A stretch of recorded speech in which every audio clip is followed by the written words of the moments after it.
forgot to mention previously that WordPress will output 0 if you don't kill the script.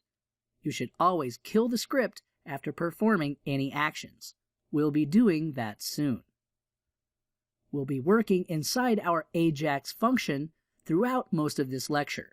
I'm going to include the global $WPDB object so we can insert the rating into the database. Next, I'm going to process the post array and create two separate variables named post_ID and rating, which will contain our post's values. I'm going to process the ID through the function absint, which will return an absolute integer. The rating will be processed through the round function.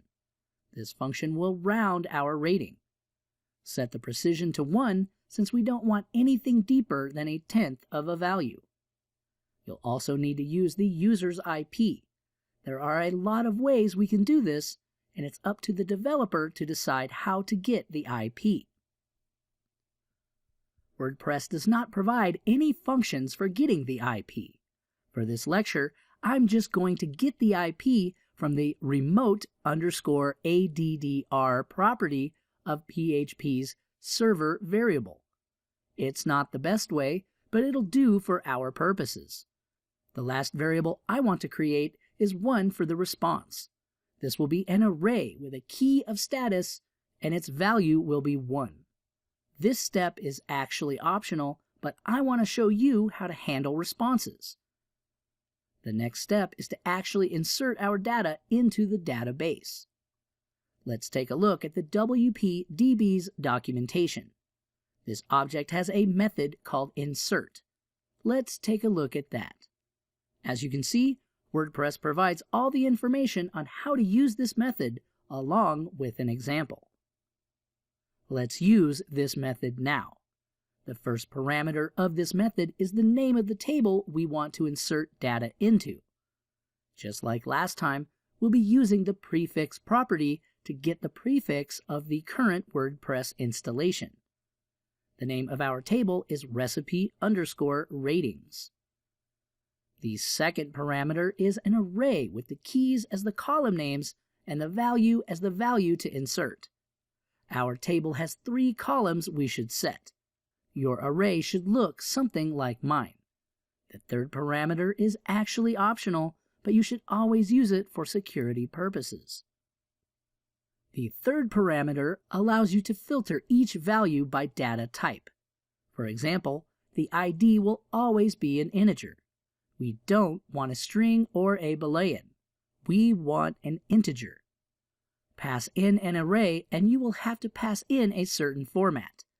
There are 3 formats we can use: string, integer, and float. The format for string is %S. The format for integer is %D. The format for float is %F. We'll be using all 3 of these for our query.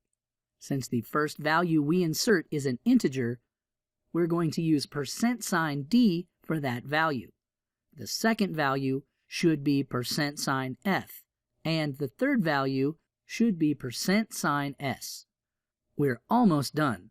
After the insert, I want to update the status key of the response variable to 2. 1 will be if the insert was a failure, 2 will be a success. I want to send this variable back as our response. WordPress provides a function specifically for this task. Call the WP_send_JSON function and pass it in our response.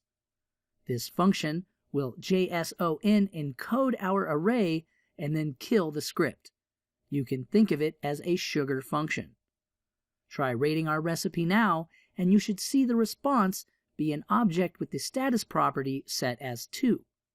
You should also check our table in the database to make sure our data was inserted correctly. If you refresh the page and try rating our recipe again, you'll find another insert. We don't want this. Let's delete that second insert. Let's fix this by checking if the user already rated our recipe. We'll actually be using a custom SQL query rather than a method.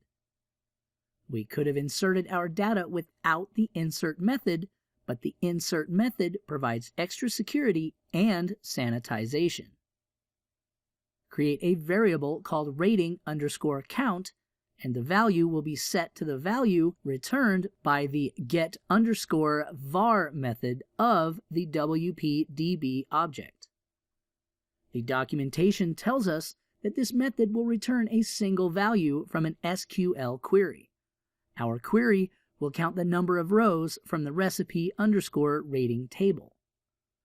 We also need to specify the recipe ID and the IP of the user so we don't get any generic results. If we do end up finding some rows, this variable will be set to the amount of rows found. Next, I'm going to check if the row count is greater than 0. If it is, I'm going to call the WP_send_JSON function and pass in the response variable again. Let's try rating our recipe again, and you should see our response object with the status of 1. Check your database as well to make sure no rows were inserted. Looks like we're finished with processing our results.